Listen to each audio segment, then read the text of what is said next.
మెనోపాజ్తో బాధపడుతున్నారా? 50+, బెల్లీ ఫ్యాట్తో బాధపడుతున్నారా? అయితే ఈ వర్కౌట్స్ చేయండి. నెంబర్ 1, చేతులు ఇలా పెట్టండి.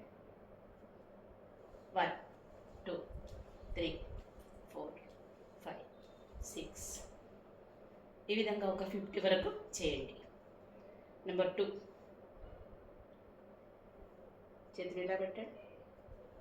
1 2 3 4 5 6 ఈ విధంగా ఒక 50 వరకు చేయండి. నెంబర్ 3, 1 2 3 4 5 6 7 8 9 10 ఇవి ఒక 50 వరకు చేయండి. రెగ్యులర్గా చేయండి. మీకున్న ప్రాబ్లమ్స్ అన్నీ పోతాయి. హ్యాపీ లైఫ్ను ఎంజాయ్ చేస్తారు. Thank you.